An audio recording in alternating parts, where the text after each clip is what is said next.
I'm here with Eva Herr, pronounce it Herr, Herr, and Eva is a medical intuitive, and she's also an author, and there's lots more to tell about Eva. She's a very fascinating, interesting woman, and I always like to start my interviews with having my guests tell a little bit about themselves because they know more than I do. So Eva, thanks for doing this interview with me. You have a very interesting past that kind of projected you into what the kind of work you do now. Could you tell us a little bit about your background and how you came to do the things you do, like medical intuitive? It's different. It's different, but it's fascinating. Well, I spent all of my life being a paralegal, all my professional life, doing litigation, doing high-profile divorce work and medical malpractice. And something happened in '92. I had some really bad things happen to me in my life, causing me to have a dark night of the soul. And I'll just tell you. Could you explain the dark night of the soul? I've heard that before. If you have one, you'll know it. Okay. But I'll tell you, in 1 month, my mother kidnapped my child. She caused me to lose my job. My father died. And I found out I was pregnant. I think I know what the dark night of the soul and is. it was, and my father and I were really very close. And when my family actually ostracized me because I converted to Judaism from being a Southern Baptist thing. So there were those two fundamental religious aspects of it. And so they ostracized me because they didn't like what I did. So I had all of that stuff on me in 1 month, and it like killed me. So fast forward like a year or two in the future, actually Hillary Clinton got my son back from me, by the way. Wow. Yeah, it was I was very politically active when I was younger and working in the law firms and active with the Democratic Party, and so the courts weren't making it happen. They were like, well, you know where your son is, and at least you know he's safe. There are other people who don't. I was like, I don't care. He's my son. He's gone. I can't handle this. Why did your mother take your son? Because she was unstable. Has she always been unstable? Yeah, you grew up with an unstable mother. That must have been terrible for you. Must have. Well, I didn't realize how terrible it was because I lived in it. Mm-hmm. Only when you, to me, it was like, that's just the, you don't know what you don't know if it's all that you know. Correct, yeah. So, but I tell you, when I look back at my life, I wouldn't take anything for all the experiences, and I've had quite a bit, and that's what's brought me to where I am today. One, I live my life passionately, and everything is energy. Is really about passion. To whatever degree you live and love, you can also hate to that same degree, because love and hate are as sin as a dime.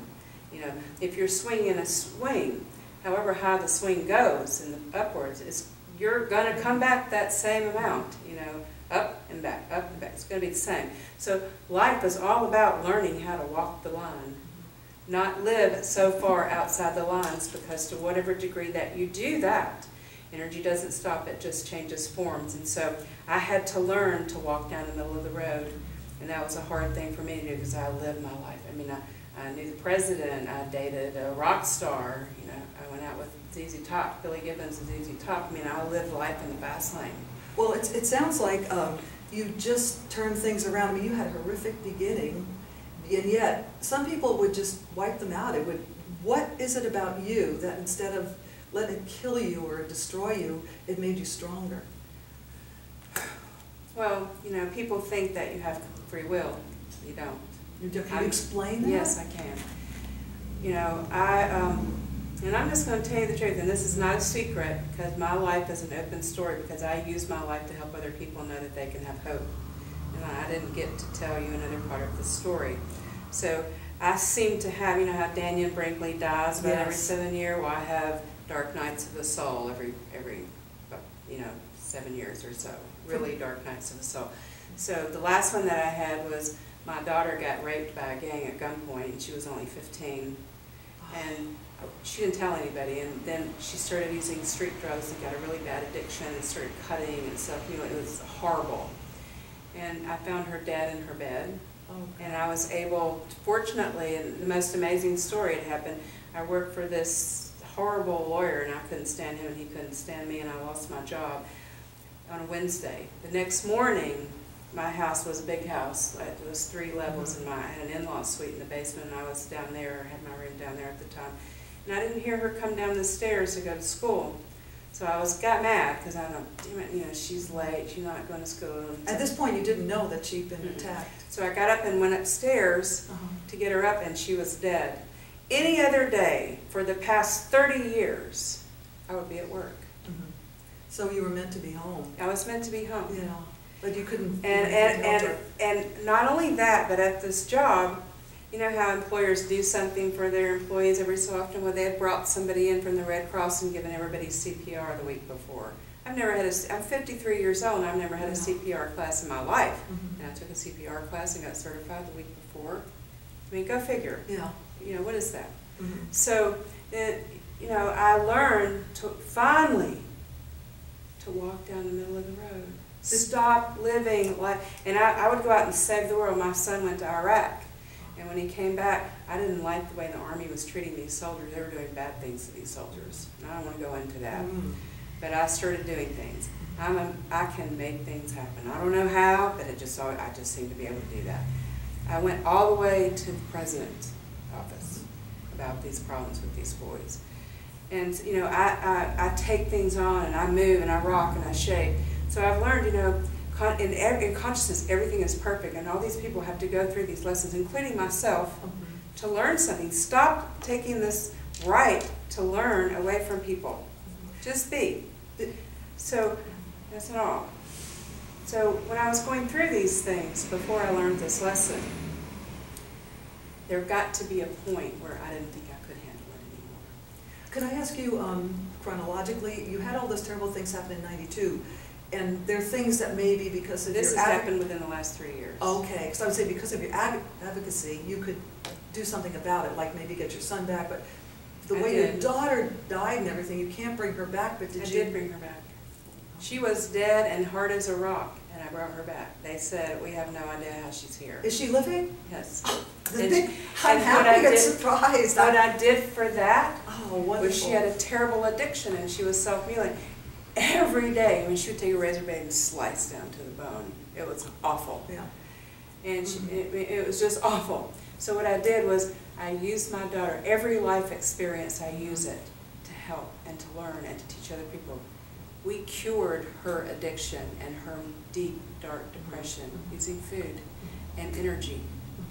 She's cured today. She's teaching yoga from this fellow's place to other people her age and giving them hope that you don't have to be stuck in this. You can get beyond it. And so now I know now, you know, everybody thinks, oh, if you're an addict, you can never fix it. We fixed it. Anything can be fixed. We fixed it. Anything. In a very short period of time, 9 months. We had her in and out of hospice, but that's not the all. I had gone to, it was before I knew what I know now, and I'd gone to an allopathic doctor and said, I'm going through a divorce, I'm about to go through a divorce, and I know that I have depression issues. I know that. Well, when was this? This is in between having my son kidnapped and my daughter being raped. Okay. And you were depressed. Oh, it was bad. And so he gave me some, he said, well, I'll give you what we call a California cocktail and you won't be able to cry. And it's 150 milligrams of Effexor and 150 milligrams of Wellbutrin. So then I left my husband because he was abusive to us. And when I did, I thought that he would have integrity. Well, he had no integrity. He was nothing. I mean, when I say nothing, I mean nothing. He actually left the country, cleaned out our bank accounts, cashed in our insurance policy, and never came back. We had nothing. Had this big house in Dunwoody, and nothing. So, I took 30 Klonopins and 30 sleeping pills. This was before you became a medical intuitive. And nothing happened. Oh, you were numb. Nothing happened. My daughter took me to the hospital, called an ambulance, and they said, oh, you're just seeking attention. There's nothing in your body. Where'd it go? Wow. Where did it go? This all happened in 2 weeks, what I'm about to tell you. So I did that, and I went, I can't even die right now. It was hard. Were you trying to? Yes. Oh. So then that didn't work. So I got into the car, and I put a hose in the car, sat in the car with a hose running with the hose in the car for 3 hours, and nothing happened. Nothing. You were at a this miracle. point in time, I'm like, you know, I can't even die right. Nothing is right. So then I got a hunting knife and I slit the artery in both of my arms right here, and it started bleeding, and it just stopped. I'm like, okay, I get it. We don't have free will. It's not your time. If it's you are not driving the car, Eva, and if you will stop resisting and stop trying to swim upstream and just be, you will be okay. And I realized that when you come into a life, you know, you don't go into it. Life is a game. Reality is virtual. It's not even real. There's no matter. There's no matter. That's another whole topic, but we might be able to get to that yet. So if you stop, you don't ever choose a game and start playing it to lose. Stop fighting. You know, you're fighting yourself. Is that when you got it, at that point? Yes. When you couldn't? And some of that I've just really gotten. You know, I've been talking about it for years now, but some of it I've just really gotten in the last year. I have to ask you, because I did a little research, and you had a vision from your father. Was this before you had that vision, or after? The vision happened in the spring of '93. I'm talking to you about stuff that's happened up until last year. You know, I had a massive heart attack last September, and that was like it. You know, when I had that heart attack, I went, okay, and it was a bad one. I said, when I went to the hospital, the doctor handed me prescriptions. It's another whole story about how to live holistically. I said, I don't want your 12 prescription. It was 12. Right. And he looked at me and he went, well, you're a dead woman. Do I look like a dead woman? No. Well, I'm not. And it was a bad heart attack. And the only thing I'm using is mind and food. Nothing else. And my numbers, my inflammatory markers, all my lab tests have gone down. I'm fine. I mean, I don't look like I'm dying. You look good to me. Thank you. You look very healthy. I am. No, tell us about your father, though, because that's a very Okay. interesting part of your story. And Okay. you said you were close to your father, and I also read that your father had a metaphysical bent. Am I correct? I think so. I can remember my father used to try to tell me that time didn't exist. And I go, what do you mean? It's 3 o'clock. I didn't get it, or whatever time it is. Yeah, I well, didn't you're get close. it.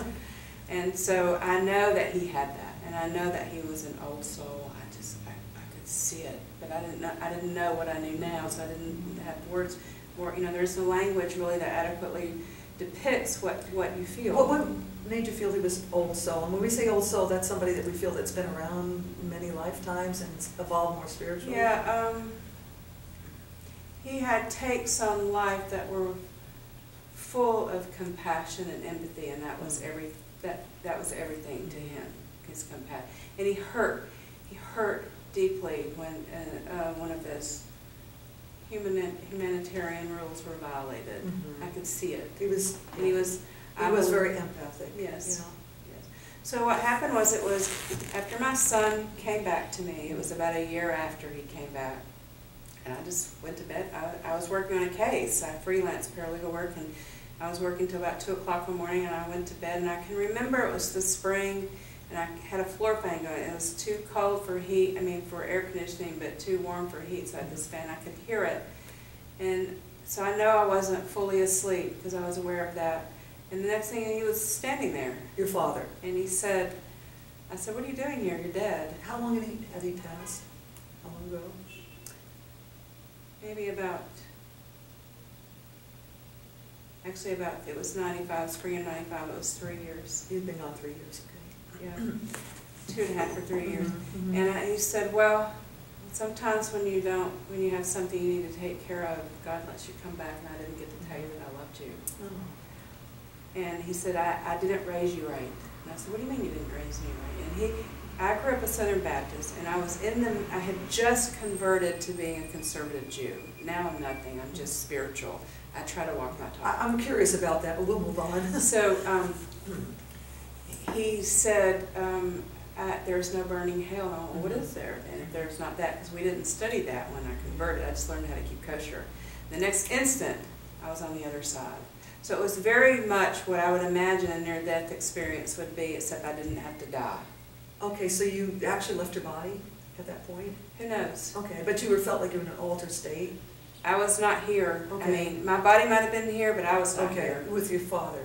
And I saw things and I learned things that I didn't even have the ability to think these things. And when I woke up the next morning, I was profoundly psychic.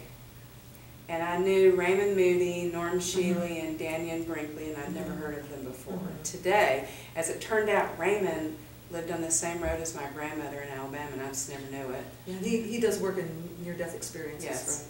Right? And Norm and Daniel are now like my dearest friends. Didn't he work with Carolyn Mays, the medical And there's a whole story. We all know Daniel Brinkley, the man that was electrocuted in Yeah. near-death experience. And it wasn't very nice before, but he came back a much nicer Well, I wasn't very nice either. No. I was very vain and egotistical, really? and I was all about me, money, and power. So this experience changed Oh, you. absolutely. You became psychic?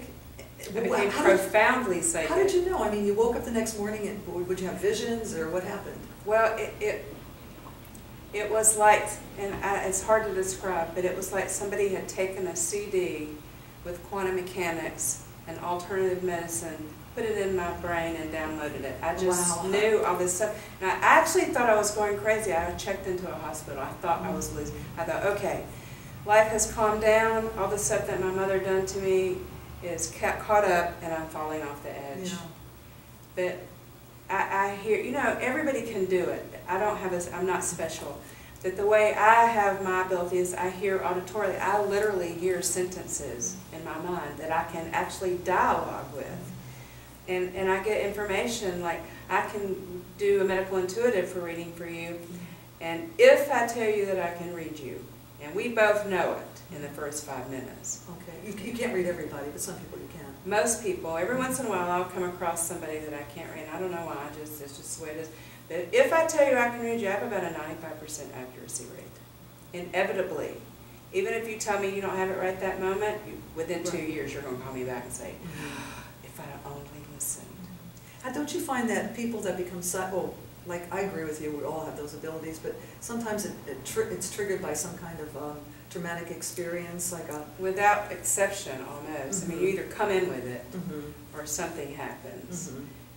And that's, since the early 90s, Noetic Sciences did a study on enlightenment. Since the early to mid-1990s, there have been more cases, documented cases of spontaneous enlightenment. Ever before in the history of time, something's happening.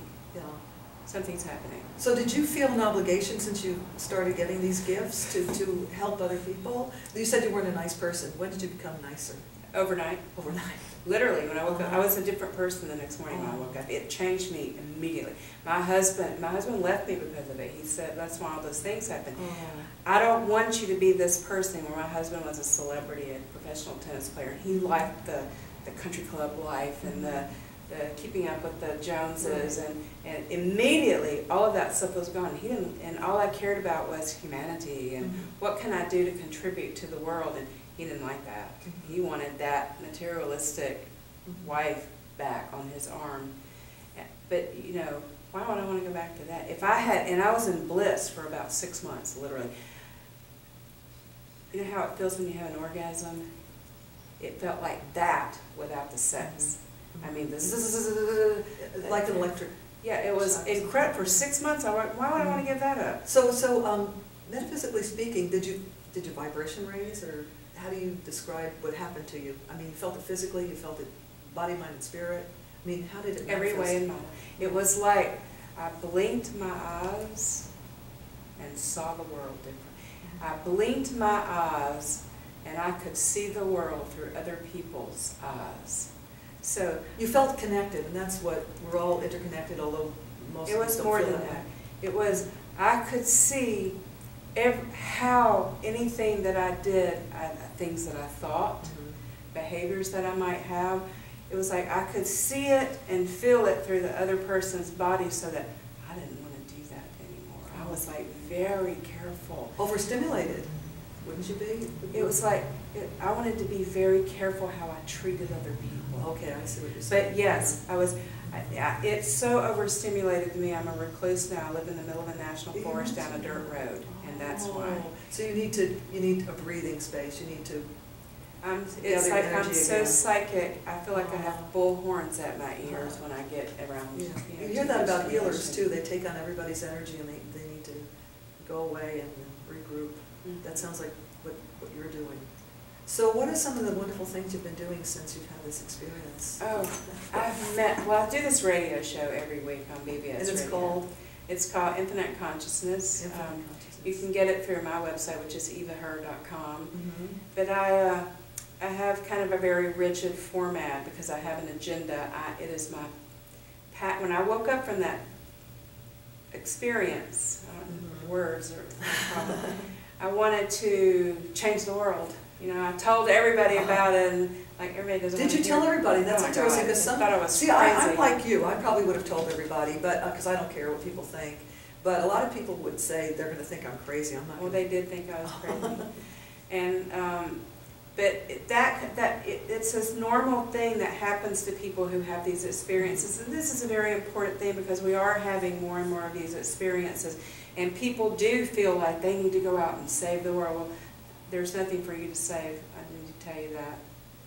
The world's going to be what it's going to be, whether you do it or not. This transformation is about you. It's not about the world, it's about you. And so, you know, it's predictable exactly where somebody is in the process. If you've ever read Power versus Force by David Hawkins. No, what do you mean it's predictable? Behavior. First, when they have these experiences, the first thing they want to go do is save the world. Yeah. And then they're just full of it, and they got to get it out, and they want to save the world and change the world, and then they start pulling back from that, and they start getting into more holistic health and meditation and yoga, and they'll go through a raw food stage, and they'll go through this stage and that. I mean, I can tell exactly where somebody is in the process as soon as they open their mouth. But I was going to say, by the same token, everybody wants to save the world, but isn't there a way to save the world by raising our consciousness? So, like, individually, can't we all do that? Certainly, we make a contribution. Right. So, I mean, how do you see things changing? You know, like everything with the new is Renaissance bookstore and all the wonderful books I look at, and I see about all these people writing about spiritual matters and things that really count. That gives me hope that people are moving in the right direction. It's my personal opinion from the journey where I've been and where I am today. It's really all about you. You know, most people say, I want to change the world, I want to do this for the world, I want to do that. But you can't change anybody else. You can't. It is, you change yourself and you change the world. Right. And people don't get that when they start writing these. I mean, I know, I've been there. Yes. I've watched myself go through these stages. I watch other people. Focus on yourself. You know, we talk about we have free will, we can do anything that we want to do. Well, then do it. Don't be telling everybody else about it. Show me that you can change your health. Show me that you can change the things in your life that you're unhappy about. And it's really not about changing.